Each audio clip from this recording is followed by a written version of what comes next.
ഇന്ന് തന്നെ ഡൗൺലോഡ് ചെയ്യൂ. കാണൂ നിങ്ങളുടെ ഫേവറേറ്റ് ഷോസ്. അതിൽ അവന്തികയുടെ പേരെഴുതിയിട്ടുള്ള എല്ലാ സ്ഥലങ്ങളിലും ഒപ്പിടണം. രജിസ്ട്രാറുടെ മുമ്പിൽ വെച്ച് ഒപ്പിടേണ്ടതാണ് ഈ ഡോക്യുമെന്റ്. എനിക്കിപ്പോഴും മനസ്സിലാവാത്ത ഒരു കാര്യമുണ്ട്. ആ രജിസ്ട്രാറെ അവന്തിക എങ്ങനെ വീഴ്ത്തി? ഇപ്പൊ മനസ്സിലായില്ലേ, സന്ധ്യയോടൊപ്പം ജീവിക്കാന്നുള്ളത് നിങ്ങളുടെ സ്വപ്നം മാത്രമാണെന്ന്? ഒരിക്കലും അല്ല. അത് ഞാൻ തീരുമാനിച്ചുറപ്പിച്ചതാണല്ലോ. സന്ധ്യയോടൊപ്പം ജീവിക്കുന്നതിന് ആരുടെയും സമ്മതം എനിക്ക് ആവശ്യമില്ല. നിയമത്തിന് മുമ്പിൽ ഇപ്പോഴും നമ്മൾ ഭാര്യ ഭർത്താക്കന്മാരാണ്. ഇന്നത്തെ എന്റെ പ്രകടനം വെച്ച് നോക്കുമ്പോ കോടതി പോലും നിങ്ങൾക്ക് ഡിവോഴ്സ് അനുവദിക്കില്ല. ഇത്രയും കാലം ഞാൻ നിന്റെ അടിമയായിരുന്നു. എന്തുകൊണ്ട് അങ്ങനെ സംഭവിച്ചെന്ന് ചോദിച്ചാൽ എനിക്കിപ്പോഴും അതിന് ഉത്തരവില്ല. പക്ഷേ ഇനി അങ്ങനെ ആവത്തില്ല. സന്ധ്യയുമായി ഒരുമിച്ച് ജീവിക്കാൻ നിയമത്തിന്റെ പിൻബലം എനിക്ക് വേണമെന്ന് നീ കരുതിയെങ്കിൽ തെറ്റിയത് നിനക്ക. ഞങ്ങൾ ഒരുമിച്ച് ജീവിക്കാൻ തീരുമാനിച്ചാൽ ആരും ഒരു ചുക്കും ചെയ്യാൻ പോകുന്നില്ല.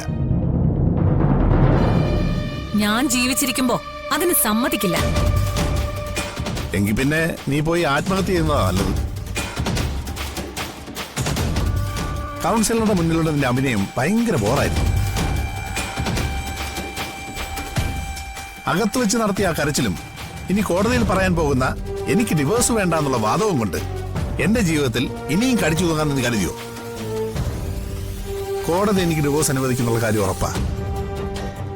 അതെന്താ നിങ്ങക്ക് അത്ര ഉറപ്പ്? കേസ് കേൾക്കുന്ന ജഡ്ജിയെ പണം കൊടുത്ത് സ്വാധീനിക്കാന്നുള്ള വിചാരമുണ്ടോ? ഒരിക്കലുമില്ല. ഞാൻ അങ്ങനെ ഉറപ്പിച്ച് പറയാനുള്ള കാരണം നീയാ. കൗൺസിലറോട് നീയല്ലേ പറഞ്ഞത് എനിക്ക് വേറെ അവിഹിത ബന്ധമുണ്ടെന്ന്? സന്തോഷത്തോടുകൂടി ഞാനത് അവർക്ക് മുമ്പ് സമ്മതിക്കുകയും ചെയ്തു. മറ്റൊരു സ്ത്രീയായിട്ട് അവിഹിത ബന്ധമുള്ള ഒരു പുരുഷനെ ഒരു സ്ത്രീയുടെ ഭർത്താവായിരിക്കാൻ ഒരു കോടതിയും നിർബന്ധിക്കത്തില്ല. ഉറപ്പായിട്ടും ഡിവോഴ്സ് അനുവദിക്കും. ആ കോടതി മുറിയിൽ നിന്ന് സന്ധ്യയുടെ കൈയും പിടിച്ച് നിന്റെ മുന്നിലൂടെ ഞാൻ നടന്നു പോകും. എങ്കിൽ ഇതുവരെ നിങ്ങൾ കാണാത്ത അവന്തികയായിരിക്കും ഇനി നിങ്ങൾ കാണാൻ പോകുന്നത്. ഇനി നീ എന്നെ എന്ത് കാണിക്കാന്? 7 വർഷം നീ എന്നെ പൂട്ടിയിട്ട് പീഡിപ്പിച്ചതിനേക്കാൾ വലുതൊന്നും ഇനി വരാനില്ലല്ലോ. നിന്റെ എല്ലാ മുഖവും ഞാൻ മനസ്സിലാക്കി. ഒരു പെണ്ണ് വിചാരിച്ചാൽ ഒരു പുരുഷന്റെ ജീവിതം എങ്ങനെ തകർക്കാമെന്നതിന് നിന്നെക്കാൾ വലിയ ഉദാഹരണം ഈ ലോകത്തില്ല. അതെ, ആ വീട്ടിൽ നിന്നും എന്റെ മനസ്സിൽ നിന്ന് നീ ഇറങ്ങിപ്പോയി കഴിഞ്ഞപ്പോഴാ ജീവിതത്തിൽ എത്ര സമാധാനവും സന്തോഷവും ഉണ്ടെന്ന് ഞാൻ തിരിച്ചറിയുന്നത്. ഇനി ഞാൻ പറയുന്നത് നീ മനസ്സിൽ കുറിച്ചു വെച്ചോ. ഉടൻ തന്നെ ഞാനും സന്ധ്യയും ഒരുമിച്ച് ജീവിതം തുടങ്ങുക തന്നെ ചെയ്യും. ഒരു കോടതിയും ഞങ്ങളെ തടയില്ല. ഒരുമിച്ച് ജീവിക്കാൻ തീരുമാനിച്ചവർക്ക് സമൂഹത്തിന്റെ അനുവാദം ചോദിക്കേണ്ട ബാധ്യതയുമില്ല. ഈ ലോകത്തൊരു ശക്തിക്കും അതിനെ തടയാൻ സാധിക്കത്തില്ല. നിയമവും കോടതിയൊന്നും ഞങ്ങളുടെ പരിസരത്ത് വരത്തില്ല. അതിന്റെ പേരിൽ വരുന്ന എന്ത് കോൺസിക്വൻസും നേരിടാൻ ഞാൻ തയ്യാറാ. നീ എന്ന മഹാദുരന്തത്തിനെ ഞാൻ മറികടന്നു കഴിഞ്ഞു. ഇനി എന്റെയും സന്ധ്യയുടെ ജീവിതമാണ് ഞങ്ങളുടെ സ്വാതന്ത്ര്യം. നിന്റെ കൺമുന്നിൽ തന്നെ ഞങ്ങൾ ഒരുമിച്ച് സന്തോഷത്തോടെ ജീവിക്കും. അതിന്റെ പരിസരത്തെങ്ങാനും ഇനി നീ വന്നാൽ തീർത്തു കളയും ഞാൻ. എന്നിട്ട് അന്തസ്സായിട്ട് ജയിലിൽ പോയി കിടക്കാനും എനിക്ക് മടിയില്ല.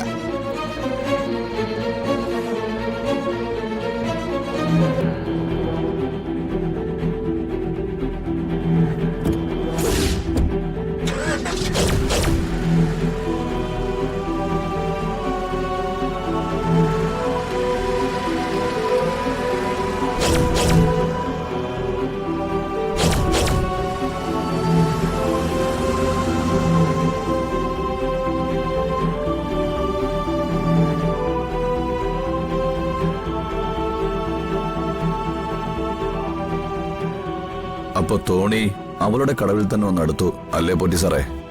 അങ്ങനെ പൂർണ്ണമായി വന്നെടുത്തു എന്ന് പറയാറായിട്ടില്ല. ഒരു വിധത്തിലെല്ലാം കരക്കെത്തിച്ചു എന്ന് വേണമെങ്കിൽ പറയാം. മാനിപ്പുലേഷൻസ് ഒരുപാട് നടത്തിയിട്ടുണ്ട്. രജിസ്ട്രാർ അവന്തികയുടെ സ്വന്തം ആളായതുകൊണ്ടാണ് എല്ലാം ഇത്ര പെട്ടെന്ന് നടന്നത്. പക്ഷേ ഇതെല്ലാം അവളുടെ പേരിൽ തന്നെ വേണമായിരുന്നോ എന്നാണ് എന്റെ ഒരു സംശയം. അയ്യോ, മറ്റൊന്നും കൊണ്ടല്ല. അവളൊരു പെണ്ണല്ലേ, കയ്യിലേക്ക് വരാൻ പോകുന്നത് എത്ര കോടിയുടെ സ്വത്താണെന്ന് അറിയാലോ. ഇതൊക്കെ ഒറ്റയ്ക്ക് നോക്കി നടത്താൻ അവളെ കൊണ്ട് പറ്റുമോ എന്നാണ് എന്റെ സംശയം. വിളിച്ചിട്ട് കിട്ടുന്നില്ലല്ലോ. നേരത്തെ വിളിച്ചപ്പോ കോടതിയിൽ നിന്ന് ഇറങ്ങിയെന്നാ പറഞ്ഞത്.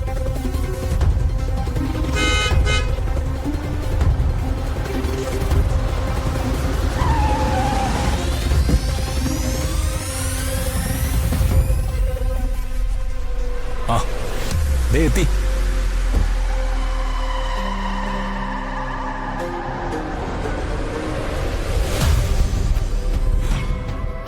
എന്തായി കോടതിയുടെ കാര്യം? അതൊക്കെ പറയാം. പോറ്റി സാറേ, രജിസ്ട്രാർ തന്നയച്ച ഫയൽ എവിടെ? ദാ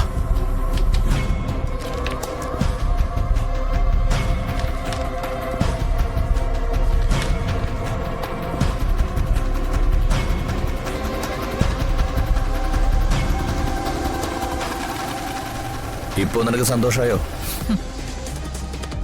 വരുന്ന വഴിക്ക് രജിസ്ട്രാർ എന്നെ വിളിച്ചിരുന്നു. അയാളും എന്നോട് ഇതന്നെ ചോദിച്ചു. പക്ഷേ എന്റെ സന്തോഷം പൂർണ്ണമാണെങ്കിൽ നെല്ലിശ്ശേരി വീട് ഇടിച്ചു പൊളിച്ച് തകർത്ത് തരിപ്പണമാക്കണം. അത് കണ്ടാ മാത്രമേ എന്റെ മനസ്സ് നിറഞ്ഞെനിക്ക് സന്തോഷിക്കാൻ പറ്റൂ. അതിനി വലിയ താമസമില്ല. ഇതില് എവിടേക്കാ ഞാൻ ഒപ്പിടേണ്ടത്? അതിൽ അവന്തികയുടെ പേരെഴുതിയിട്ടുള്ള എല്ലാ സ്ഥലങ്ങളിലും ഒപ്പിടണം. രജിസ്ട്രാറുടെ മുമ്പിൽ വെച്ച് ഒപ്പിടേണ്ടതാണ് ഈ ഡോക്യുമെന്റ്. എനിക്കിപ്പോഴും മനസ്സിലാവാത്ത ഒരു കാര്യമുണ്ട്. ആ രജിസ്ട്രാറെ അവന്തിക എങ്ങനെ വീഴ്ത്തി?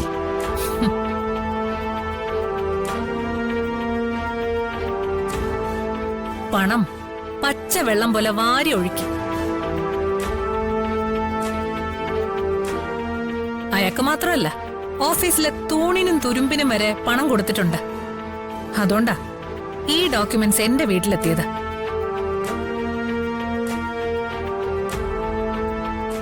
വക്കീലേ, ഈ കളി അവന്തിക ജയിക്കാൻ വേണ്ടി മാത്രം കളിക്കുന്നതാ. എന്റെ അച്ഛന് വേണ്ടിയുള്ള ബലിതർപ്പണമായത്.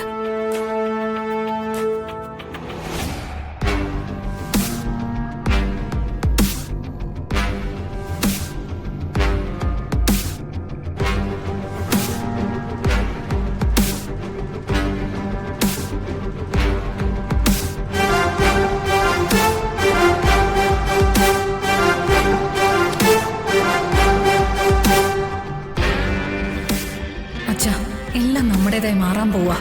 അച്ഛനെ ചതിച്ചവർ അടിവേരിളകി വീഴാൻ പോവാ.